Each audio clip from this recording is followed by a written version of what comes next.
Salut les collègues, et ben vous savez quoi? Il paraît que dans la team département du Nord, on n'est pas tous logés à la même enseigne. Eh, vous vous souvenez, il y a quelques jours, on avait fait une vidéo pour vous parler de ça, du RSU. C'est le rapport social unique que l'administration et la collectivité sont obligés de nous communiquer une fois par an. Lors de notre dernière vidéo, il n'y a pas si longtemps, on avait fait un focus sur la question des effectifs au sein de la collectivité. Le nombre de fonctionnaires qui baisse d'année en année et le nombre de contrats précaires qui explose. Et tu te souviens? Et bien pour celles et ceux qui l'ont raté ou bien qui ont simplement oublié, autre chose à faire, et ben vous pouvez la regarder là, elle est encore en ligne. Ben cette fois-ci, on a jeté un œil plus précis là-dedans sur la question de nos salaires et de notre régime indemnitaire. Et ben vous savez quoi, on a beau être des collaborateurs, on n'est pas tous logés à la même enseigne. Ouais, et on va vous en faire la démonstration à partir de leurs chiffres. Bon, vous savez toutes et tous comment est composé notre salaire. Il y a une partie qui constitue le traitement. C'est lié au grade que j'occupe dans le cadre d'emploi que j'occupe. Ça, les barèmes, ils sont fixés par la loi, par le statut, par des décrets. Puis il y a la deuxième partie qui devient de plus en plus importante, qui est la question de notre régime indemnitaire. Et notre régime indemnitaire, et surtout son montant, il n'est décidé que par l'employeur. Bon, on le sait, on va pas se raconter d'histoire, on sait que sur un plan salarial, on n'est pas tous au même niveau. Et bien quand on regarde globalement sur l'ensemble du département, pour ce qui concerne les 7100 fonctionnaires, le salaire d'un catégorie A est en moyenne 1,7 fois plus élevé que celui d'un catégorie C. Alors on pourrait penser que pour compenser ça, notre employeur agirait sur les primes, histoire de rétablir un petit peu plus d'égalité. Au contraire, prenons l'exemple des agents de la filière administrative. Eh bien, pour ce qui concerne les primes, en moyenne, un agent de catégorie A aura des primes 2,4 fois plus élevées qu'un agent de catégorie C. Et oui, dans cette filière, un agent de catégorie C touche en moyenne 4 800 € de primes par an, alors que l'agent de catégorie A, lui, va toucher en moyenne 11 841 € par an. Conclusion, dans une même filière, le département va renforcer les inégalités salariales entre un agent de catégorie C et un agent de catégorie A. Le salaire, c'est 1,7 fois plus pour un A. Les primes, c'est 2,4 fois plus pour les A.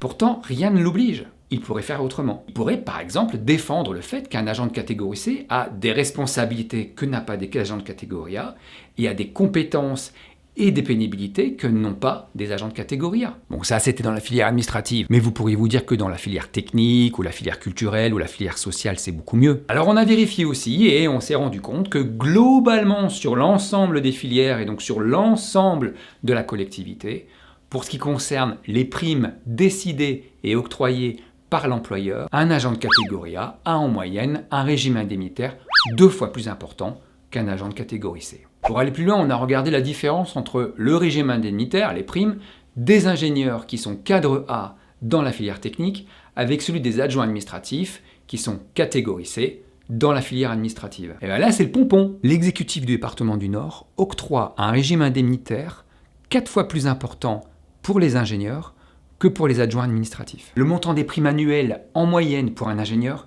c'est 19 155 €. Et l'adjoint administratif, c'est 4 700 €. Et encore, on vous parle de la catégorie A, mais vous savez qu'elle est énorme. Et le régime indemnitaire d'une assistante sociale et d'un administrateur, ça n'a rien à voir. Mais oui, bien sûr que les inégalités sont déjà hyper importantes au sein même d'une catégorie. Bon, et vous le savez, dans le régime indemnitaire, il y a l'IFSE et le CIA. Le CIA, c'est la partie des primes qui correspond à ta valeur professionnelle. Autrement dit, sur la manière dont tu es jugé par ta hiérarchie. Et bien ce système-là est plutôt bien foutu puisque celles et ceux qui évaluent la valeur professionnelle des agents, c'est ceux qui sont au-dessus dans la hiérarchie. Bref, plus tu es haut dans la hiérarchie, plus tu participes à la distribution des primes et en particulier du CIA, et donc plus tu as la possibilité de te servir. Tout le temps comme ça, les patates, c'est que pour les officiers. Oui, mon commandant, les patates secs pour les officiers. Qu'est-ce qui se passe? C'est pour la bouffe. Il dit que c'est pas juste, qu'il y a seulement des patates pour les officiers. Et rappelez-vous, on vous avait communiqué les chiffres du versement du CIA. C'était il y a 8 mois, dans le 10e numéro du Ben vous savez quoi. On vous avait transmis l'info que le montant maximum du CIA pour un agent de catégorie C était de 619 €, alors que le montant maximal d'un agent de catégorie A+, était de 2153 €.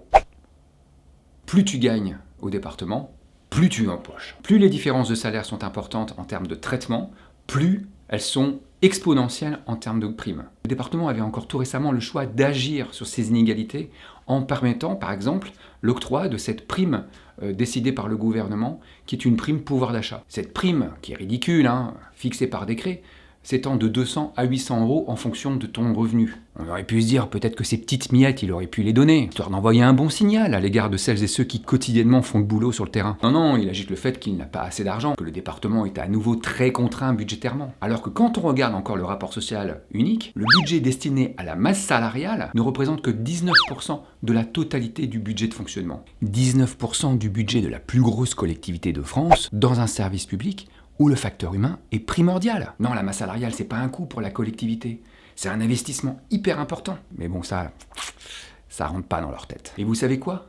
Juste sur cette masse salariale, plus d'1 million d'euros. 1 million d'euros, est destiné à la rémunération des 10 plus hauts fonctionnaires de la collectivité. Bon, vous avez compris, c'est pas des secrétaires médico-sociaux, des agents de voirie ou des agents de collège, on parle pas de cela.